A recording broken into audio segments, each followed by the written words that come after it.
Very often when I have care for artist himself as talks he or is, sort of feedback regardless sessions, of what others I expect him to be. Of course, I can't predict how you will decipher what others expect him to be in that previous statement, but I want you to think back to a time when people didn't believe you were capable of changing your situation. Those people, even if they were your counselor, could very well benefit from your failing and may have had an expectation of that happening. That's because they have an idea of what an addict is, and your failing would continue to feed that belief. But today, we're talking about schizophrenia, and you may put that in a totally different category as addiction. But I challenge you to challenge that. You see, the medical industry and the public in general, meaning even some of us, rely heavily on believing someone with schizophrenia acts and is a certain way. Those are assumptions we're making, and that's stigma in a nutshell. It's not unlike what we've experienced when we talk about addicts, people who are in prison, or any number of other stigmatized groups.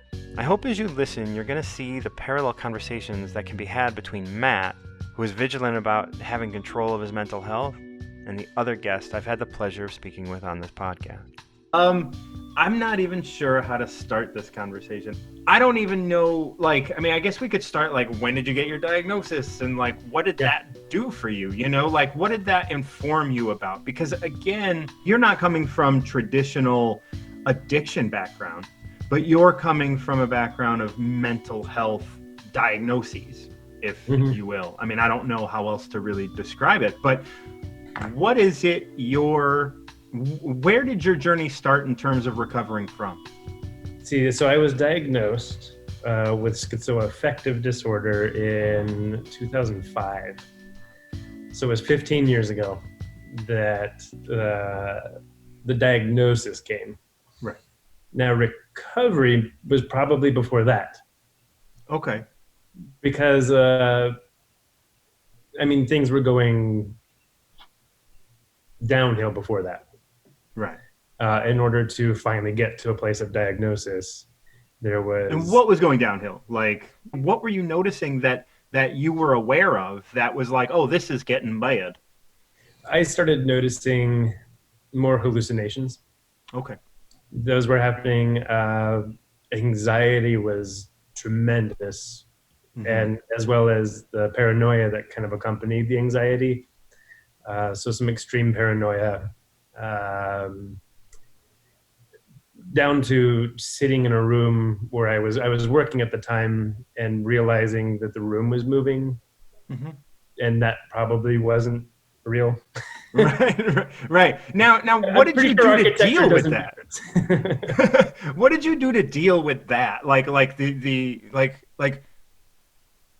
you didn't yet have a diagnosis, and yet you were recognizing these things. How did you deal with your reality in that environment? At first, I don't think I was.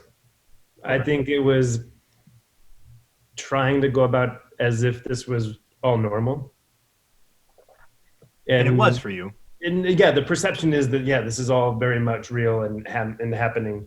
When I started to recognize that it wasn't real is when I was a student at the time, and so I went to our on-campus health center, and they're the ones that hooked me up with sort of a your diagnosis.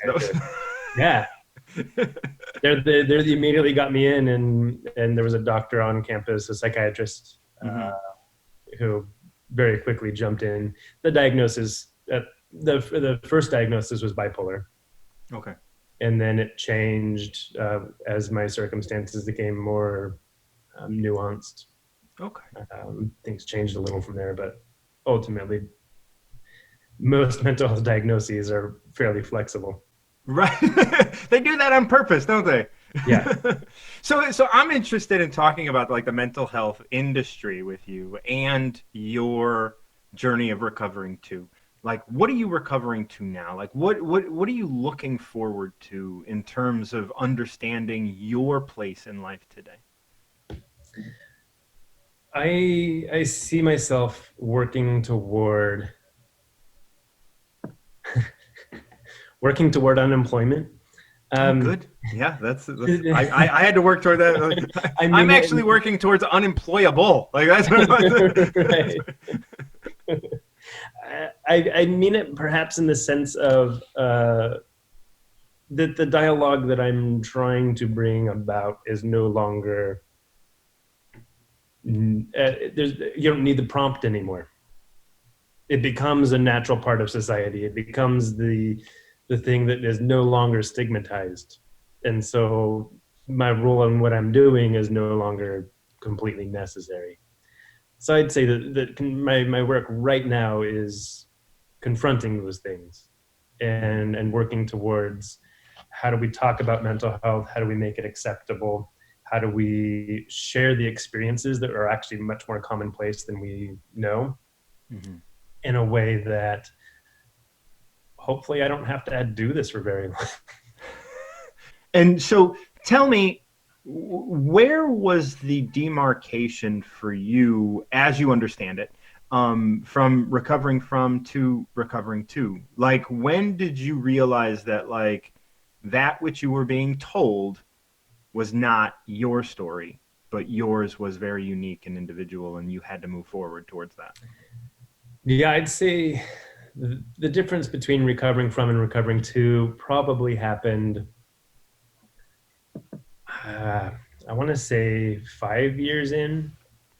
And because I think that for me it was the first couple of years of diagnosis that I had to reinvent my identity Yeah.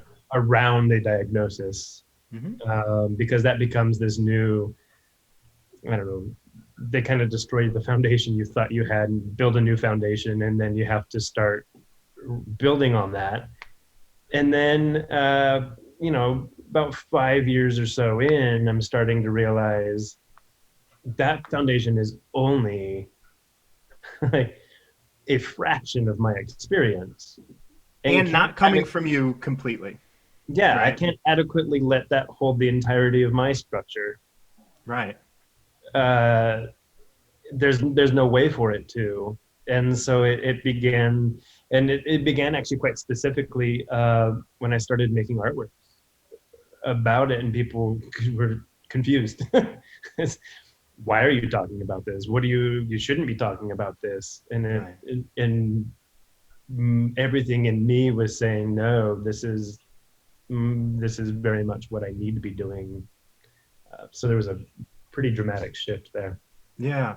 And how did you how did other people, and how did you experience other people, and how did other people experience you during that shift? Because in the rooms in AA and 12 step, when you start talking about, oh no, I'm going to frequent bars, or I am going to do these things that, like, I can't be held back because of dogma, or ideas of what it looks like to be recovering from.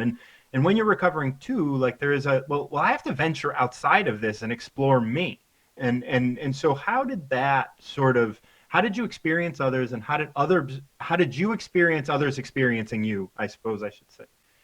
I think most common in terms of experience others experiencing me Yeah. would be it occurred frequently when I would do artist talks. Hmm. And so I got feedback from those kinds of things. And so doing a talk around an exhibition and then having the opportunity to tell my story, and then the feedback I would start to get from there. And so there was more or less two subsets of feedback. There's the group that was more conservative in their idea of what I should be talking about, Hmm. and a little bit precautious of, are you sure you should be talking about that? Maybe this isn't the right place. It could be triggering. There's other things. And then there's the other, which is dominantly people who either had diagnoses or loved ones had diagnoses, friends, anybody, who would come and say, oh my God, we can talk about this. Right. This is incredible. Hmm. And the opportunity finally to vocalize. And I don't think for mental health that we've had enough vocalization of stories to be able Hmm. to prepare the type of vocabulary for people to talk about. Right. Gray area. So we as humans have created a history of black and white, right? We have like, you are sick, you are healthy, you are normal, you are, like, and we talk endlessly about normal, right? And that to me is like, just, I want to throw it out the window. I want to throw this like idea that there is a Mhm. normal out the window, because there isn't, right? Like Yeah. that doesn't exist. So in terms of understanding gray area in between whatever, like the extreme cases, whatever those are, how do you experience that gray area? I know, like for me, I can see addiction in people that would never Mhm. like look at it, like, they're like, no, I never had an addiction, while they're like, eating another cheesecake this week, right? Like, I'm like, all right, you don't have an addiction. But Right. or someone that's like, no, I don't have an addiction, I just spend like, I just read 7 books a month, like, and it's like, well, are you escaping something? Is that being used as an escape? And so I understand the gray in that. How do you understand that gray space in terms of mental health? I definitely see gray space as the entirety of the existence of mental health. And I very often, when I have artist talks or sort of feedback sessions, I offer a caveat to everything that everybody in this room is crazy. Every one of you has a mental health issue. Right. Now, if we can just put that aside, we can start talking about the capacity for um, what it means to have support systems, what it means to have access to care. Uh, some of the bigger issue kinds of things. If we understand that we're all insane, then it comes down to, okay, yeah, what are you hiding? What are you not willing to admit publicly? Right. And I'm not asking for people to admit it publicly, just to finally admit to themselves that, yeah, okay, so I am, and have a permission to accept that for a moment. Because I think oftentimes, if we accept that gray area, if we can accept just for a small moment that, yeah, I've got a little bit of a problem too, then we can also accept that we need help, and that other people also need help. And if everybody's crazy, then suddenly we all become more or less a support system for each other. We become our own advocates, uh, and we have to rely on each other in a more substantial way. That's beautiful. Like, is the attention toward we're all crazy just about disarming and trying to build that conversation? Yeah, it's the right. It's that little humor hatchet that breaks the ice. Okay, yeah. That finally says, "I see it, and it's okay." Right. And I'm the one up on stage making total nonsense. So really, you sitting in an audience is not going to be any harmful. Um, and in some way, giving them permission to be on my team. Hmm. To become aware of that which they haven't yet been aware of, but's been in Mhm. front of them, right? Like, and again, this is the same conversation, like when speak, a lot of my audience, of course, is in substance abuse and other things like that. So much of this conversation is so relevant, right? Like, it's Mhm. so relevant for us to be like, yes, you're an addict, right? Like, I remember one time going to my doctor and she said, we're all addicts. We just, like, some are more acceptable than others. How do you experience your life patterns today from that, like, 30,000 feet, being able to be an observer rather than like that active sort of participant? One of the, I'd say one of the biggest changes for sure, having distance from, was that early on in my diagnosis, I thought that being diagnosed with schizophrenia was a death sentence. Hmm. I thought that I was being dealt sort of the end all of my life. It was not in a I'm gonna die this way, but in that all of the perceptions of schizophrenia were very bleak. everything that was put on me was such a negative thing. Um, And you who know, put it on you? I bought the stigma. Right. Okay. Every representation I had seen of schizophrenia, you know, is it's you're gonna isolate, you're gonna have all sorts of weird visions, and everybody's gonna think you're the freak in the room, and nobody's really gonna talk to you. You might even become a mass murderer. I mean, it was not something I felt proud of, for sure. Right.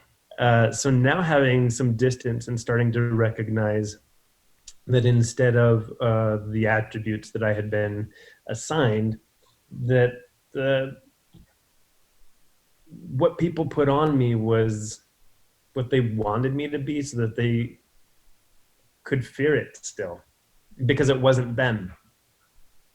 And what I'm gaining in this perspective now, in trying to move forward, is a sense that uh, I have the capacity to, and I have the capacity to enact my own choices in my healthcare. I have the choices, which freaks psychiatrists out. I want you to, because that, I mean, like you're living it. So, I mean, that is really clear. It is not clear to me what you're saying. Um, Most mental health is a prescribed treatments. Um, it's a very regimented. You're going to take these medications. You're going to attend these meetings. You have to see a counselor or a psychiatrist this many times, and they tell you in those meetings what you're doing right and what you're doing wrong, and how to keep being better and continue. Now, not to totally knock the system, because there's some help in it, but that, and I think you made the point earlier of my individual path cannot be homogenized. Mhm. I You can't just look at the DSM-4, the diagnostic manual, turn to page 230, and tell me what medications I need to take to become a better person. Yeah, because Matt Bodet is not to page 230, right? Yeah, and to assume that that's the totality of the experience doesn't mesh. Um, I personally don't take medications. Hmm. That became a personal choice that most people are not okay with. But recognizing that the necessity for my life to take a certain route meant that I had to forego the sort of disastrous side effects of medication. And how long ago did you stop taking meds? Because I'm assuming that you took meds because I mean you got a diagnosis and it was 5 years before you were and so like and you've had it for 15 years. Like this is a slow process of owning ourselves and recovering ourselves and all of that. So how long have you been off meds? I have been off for maybe 10 years. Nice. Fuck all. Um, Congratulations. Like that's huge.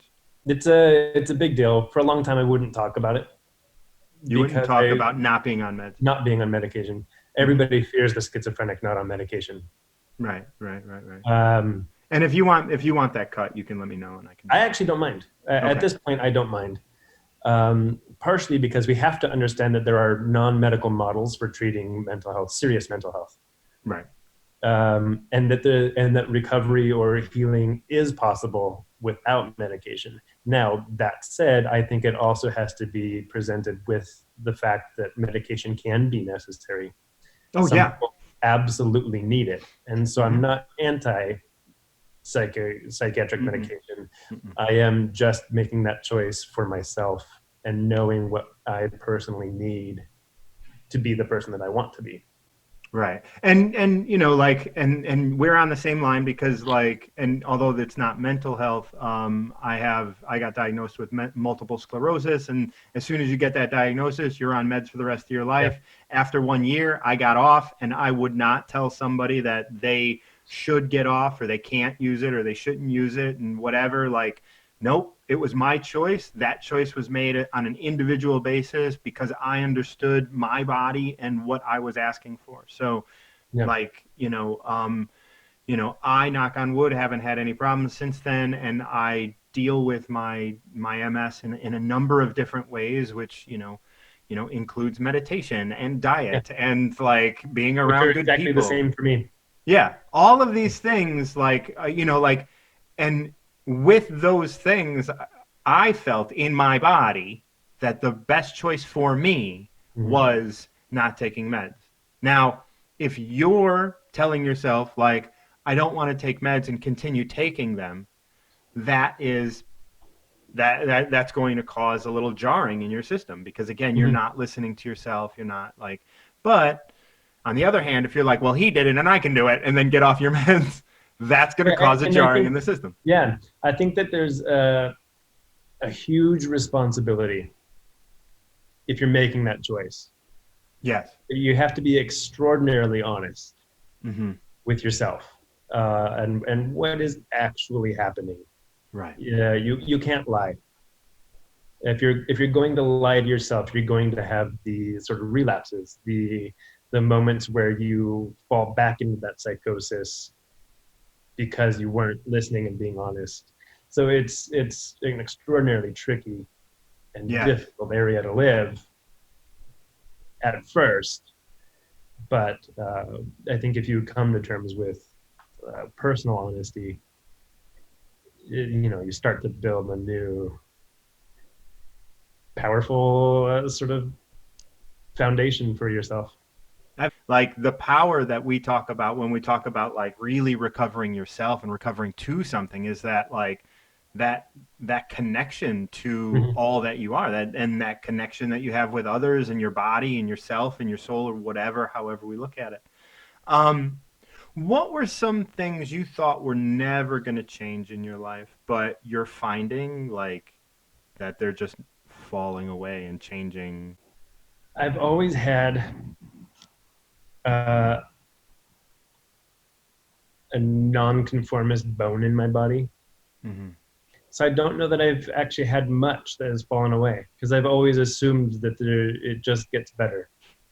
Mm-hmm. Um, and so the change has never been a fear. The ability to let go of things and fluidly move into the next thing has never actually, for me, been a difficult transition. In terms of thinking clearly, and this question is definitely related to this that last one.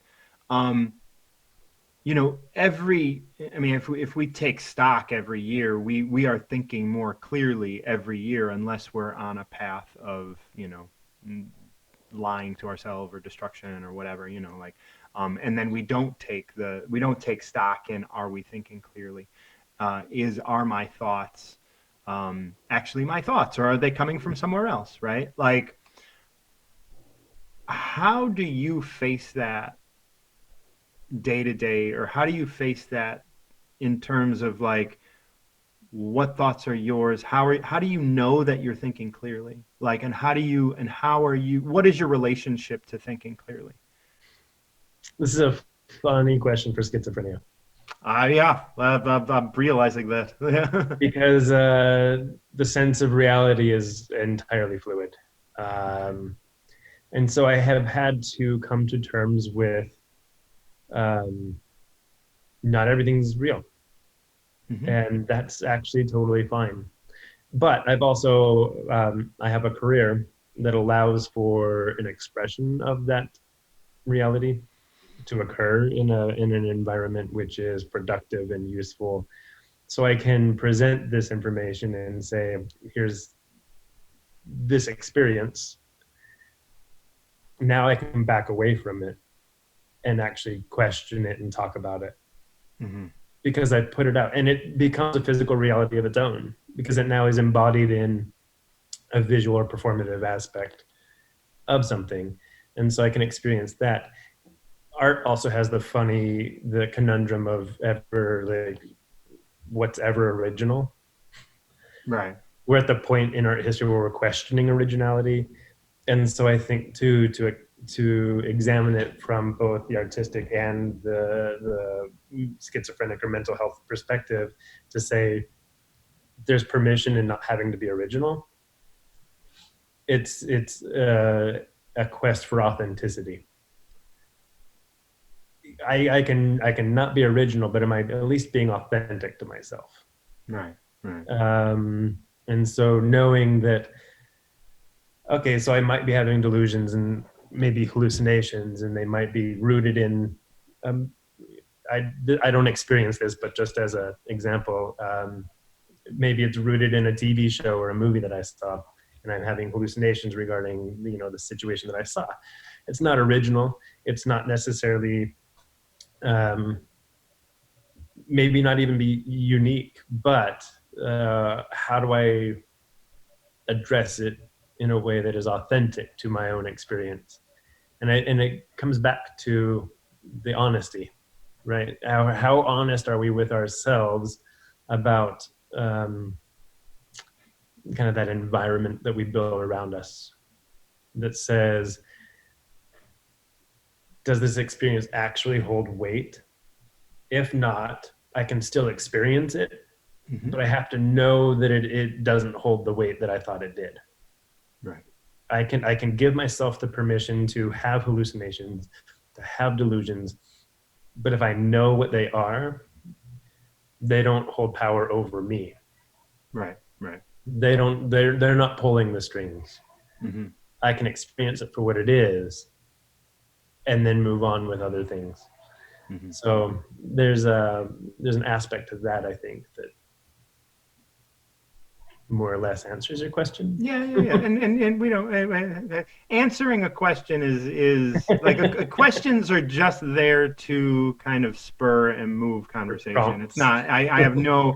I have no real requirement for an answer for a question to be answered when I ask it, because like it might just move into another direction. And something that you had said, which was really great, and something that I think, again, outside of schizophrenia, like when we talk about like people with addictions and stuff, we always get to this place where it's just like, oh, things really changed, right? Like I thought, like, because I was under the power of alcohol, like I was not thinking as clearly as I used to. And so now, like, oh my God, not only did everything kind of shift. In terms of like, did you ever kind of drink the Kool-Aid of mental health? Like in terms of like, this is how you're going, like, I mean, when you got your diagnosis, like you had a belief system that said you were never going to be whatever that was. Right. And then that had to kind of shift. So what, how did that transition? And did you ever kind of like, oh my God, like realize that one day, like you no longer were drinking that Kool-Aid? I mean, for lack of a better term. Yeah.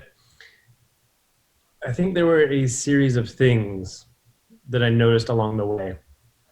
And you may or may not relate to this one. It's, we sort of talked about this the other time on the phone, but my experiences with group therapy, where it was prescribed that I go to these group therapy sessions, and I hated it.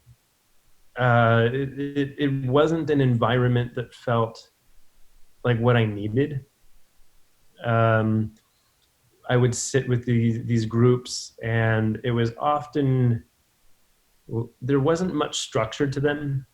And so it was a lot of, it became like an emotional dump site. And I felt like I was leaving with somebody else's truckload of stuff. And there was never necessarily a contemplative moment to address what you're dumping. Right. And other people aren't leaving with it. And that was a moment where I realized, okay, what's being prescribed is not for me, but they're requiring me to go. So how do I manage this? So I think that there were several things like that. How did you manage that? Like that's again, endlessly fascinating. How did you do that? Like, what did you do to like, because when you start dealing with the health industry, not just mental health, right? Like when you start dealing with doctors and insurance and other shit like that, like how do you get around their poor advice or poor prescriptions, like whatever? Right. Part of it was me just being defiantly me, and I just said no. Oh, good. Yeah. And they said, okay. Well, I think I feel bad in some ways for some of the people that I've had to cross paths with, because I think that they then have to come up with something else to justify my decision. Medically, right? Like to fulfill insurance or sort of the quota thing that they have, whatever that is. We had to find workarounds. They had to find workarounds. I just was like, I can't do that. Not going to work. Nice. And I think through that too, I also found that professionals are wrong. Oh yeah. Oh fuck yeah. Fuck all. But we don't talk about. We just assume authority has the position to make things better based on their experience, without realizing that their experience is limited. You're living with this. They read about it. Yeah. Like, there's a big difference there. There is a huge difference. And so I think that kind of comes back to some of what we're talking about in terms of just recognizing that within that was the capacity to heal. Yeah. When I realized I gave them permission to be wrong. Mm-hmm. And I gave myself permission to make choices based on they're giving me some information. It may or may not be right. Right. I'm willing to give some of it a shot because they do have certain experience that I don't. But I don't have to prescribe to it all the time. Nice. That is awesome. And why do you think did they concede and help you? I think I have a feeling that there are multiple reasons. I'm not going to lie, and I think that part of it is financial. They need a patient. Mm-hmm. They need patients in order to have a practice. So I assume part of that is maintaining a healthy patient doctor. Like, I need you and you need me. I did have a series of people who I felt like had my back to a certain degree, where they realized I'm not doing what's prescribed totally. I'm also not out to harm myself by not doing it. I'm actually looking for a path forward. So I think that they recognized that I wasn't doing it out of a vindictive, just to be a thorn in their side. Mm-hmm. I was doing it from a place of, I genuinely want to be better. And this is honestly, like, I'm making this choice now. So either you're with me or you're not. Right. And sadly, there are, I have had breakdowns here in Chicago, and I've gone to health professionals here, and they will refuse service if I don't follow their prescribed method. And I have to tell them I'm not willing to take medication. And they said, well, then we can't offer you services. So, there's a handful of things. I think that the people who stuck around with me in the beginning recognized that I was doing it out of a place of personal interest in being healthy again. Right. Definitions of healthy. So I'm looking at the other questions. Are there any questions on here that you felt were really would really resonate with you, or did resonate with you? Like, because I know, like, as I started asking the thinking clearly question, I was like, this is a really strange question for you to be able to, like, address. But it's a really pertinent. Maybe the context was slightly different in the reading of the question, but the content is actually, we don't talk about that with schizophrenia. We don't often talk about thinking clearly. Yeah. How do you know you're right? Yeah. How do you know you're right? Well, right. No, and that's the thing. When you said, like, there are things that I'm experiencing that are not true, I was just like, yeah, like, I know that about my life, right? Like, well, and you look at sort of the conditioned reality of social media. that entire world is not real. Right. And yet we put so much stock in what happens there that we presume it's real. And then we presume or belie sort of our emotional state based on that reality. And the more we invest in it, the more it has to be real, because we can't accept the break of it, because then that means the what I've invested might not be real. But when we understand that our identity is not built on that reality, the experiences I had there can still be real. They just might not be as tied to my mental health or my physical health or my emotional health in the way that I had originally anticipated. Yeah, And previously again, thought, right? Yeah. yeah, suddenly it doesn't have the power. Right. I gain power again, which I don't think most people are accustomed to. So, I mean, you're real, and you have been, it sounds like, real self-aware. And that is a real big part of your healing or your work or whatever, right? Like you're just aware of what's kind of going on in your life. And were there stages in, since your diagnosis or maybe before or whatever, where you were actually surprised at some growth that you made? Where like all of a sudden, like something happened, you said something or did something where you were just like, oh, I actually have more than I had given myself credit for until this moment. I think that as I was working artistically on different projects, especially early on, the projects were built around sort of symptoms that I was experiencing. How do I represent them in a visual form or something like that? And that would mean, in order to understand the physical form, in order to represent it visually, I had to really take stock of what it felt like, right, and start doing this process.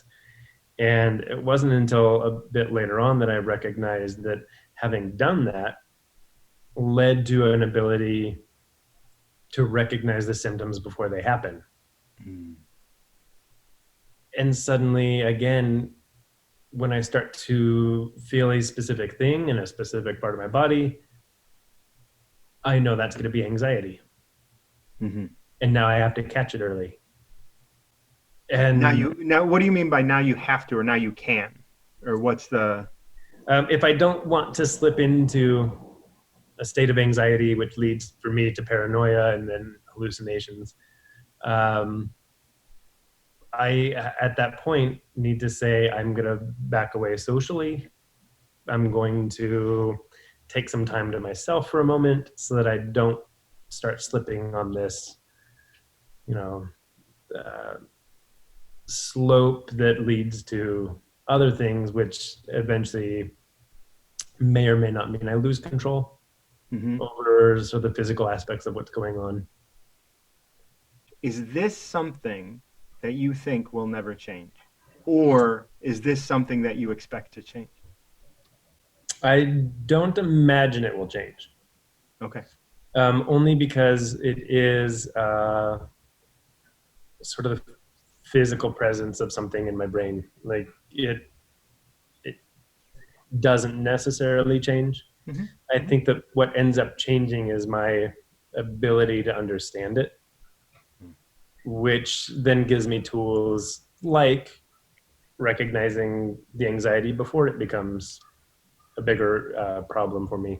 I think it just slowly becomes this tool belt that I build for myself that says, here are all the things you need to get through it when it happens. And, you lose the fear that went along with it. Right. Suddenly, and there's the difference with what you were talking about, in that there is a slippery slope, and I can recognize what triggering things I do have. Social gatherings are difficult when I start to have, when I'm in a room with so much sound that it starts to mimic hallucinations, it becomes difficult and I have to back away. So I can recognize those things. I'm not afraid of them per se. I just know when I need to step away, call it a day. Yeah. And I think, I again, just kind of bringing this back to addiction and whatnot, because again, that's my wheelhouse and what have you. I hear this and I'm like, is this changeable over time? Where it's like, yes, there is like, even in addiction, in addicts, we talk about it being a disease. We talk about it being in the brain. We talk about like all of that language was once a very commonplace in addiction and everything that you said. And so as we have more and more people speaking out, are we changing the consciousness of the brain? Are we changing the consciousness of people and things on the earth? And so like, I'm looking at what you're saying and saying, there'll be change. Maybe you'll be one of the first people to like be embarking on that change, right? And so you might not be able to express the fruits of your labor, but so I and for the rest of mankind are grateful for the work that you're doing in terms of like really owning yourself and not being a victim to your diagnosis or whatever, because that's huge. And like recovering who you are, who Matt is, and what that is going to look like is the work that you're putting in, and I'm really grateful for that. So thank you. Yeah, thank you. Yeah. I want to thank Matt for sharing with us and going out on a limb, trusting me, and talking about all of this in such a new way. If you want to learn more about Matt and his journey through schizophrenia, visit his website, mattbodet.com. You can find links to that and other things that he's doing in the description of this episode. Consider heading over to anchor.fm and supporting this podcast. There you can also leave me a message, which I'd love to receive because all comments and criticism are welcomed. If you are someone in long-term sobriety and can relate to the Recover Yourself idea, reach out to me through my website or on social media. Once again, this is the Recover Yourself podcast, and I am your host, managing long-term sobriety, MartinJon. Until next time, keep recovering yourself.